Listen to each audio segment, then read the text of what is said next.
सभी को राम राम।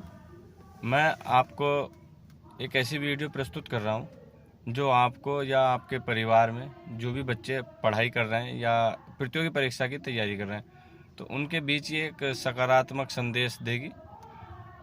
पहले आप ये वीडियो देखिए, उसके बाद मैं अपनी स्वयं की बताता हूं जो इसी वीडियो से संबंधित है।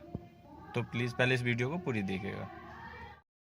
तो आप जो स्टूडेंट्स आज मैथ से स्ट्रगल कर रहे हैं, आपके पास तो ऐसे हज़ारों लाखों स्टूडेंट्स रोज आते हैं, अगर आपको कोई एक एडवाइस देनी हो कि वो कैसे अप्रोच करें मैथ्स को, क्योंकि मैथ्स कहीं ना कहीं एक बहुत बहुत इंटीग्रल सब्जेक्ट बन गया है बहुत सारे एंट्रेंस एग्जाम्स का। एक बच्चा था, उसने बीटेक किया हुआ था, उसका नाम था असद खान, वेस्ट बंगाल का रहने वाला था और 2016 में वो मेरे पास कोचिंग लेने आया। तो मैं उसको देखता था कि मेरे लगभग हर एक बैच में वो मिलता था और वो क्या करता था, एक छोटा सा पेज लेके आता था और एक पेन लेके आता था।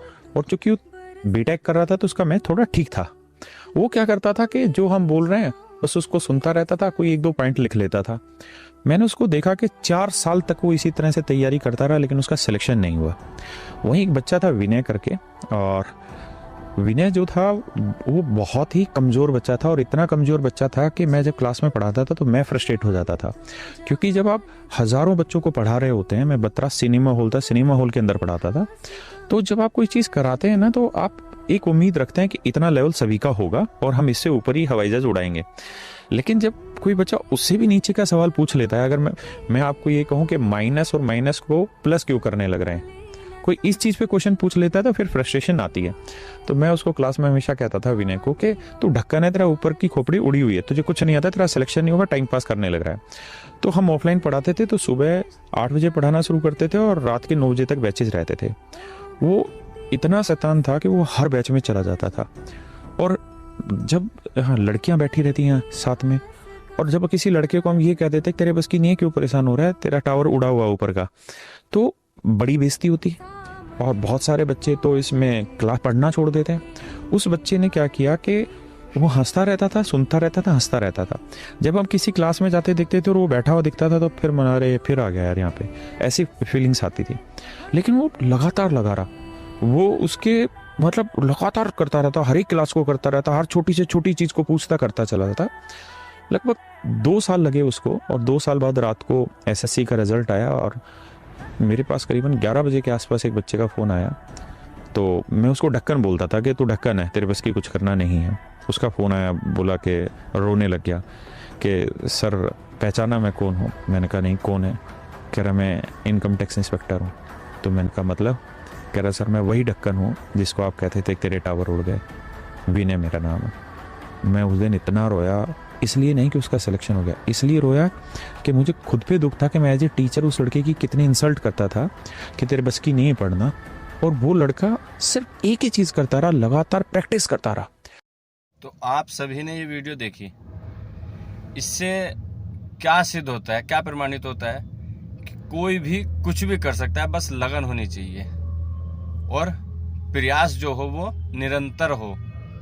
ठीक है, क्या होना चाहिए? निरंतर प्रयास होना चाहिए। अब मैं अपनी स्वयं की बता रहा हूँ। मेरे 10th में मैं कोई बहुत ज़्यादा तेज नहीं था पढ़ाई में, तो मेरे 10th में मैथ में मात्र 34 नंबर थे आउट ऑफ 100।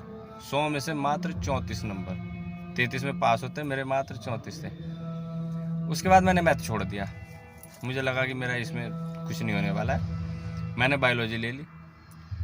उसके बाद फिर जब 12th पास किया और फिर लगा कि कंपटीशन में ही जाना है और यहाँ तो मैथ चाहिए, तब तो ये लगा मैथ छोड़ो, मैथ से पीछा छूट जाएगा, क्योंकि बीच में सिचुएशन ऐसी आई कि बायोलॉजी जिस लिए ली थी वो चीज़ें नहीं हो पाई हैं। उसके बाद जब लगा कि इधर ही जाना है, कंपटीशन में जाना है, तो उसके बाद मैथ करना ही पड़ेगा।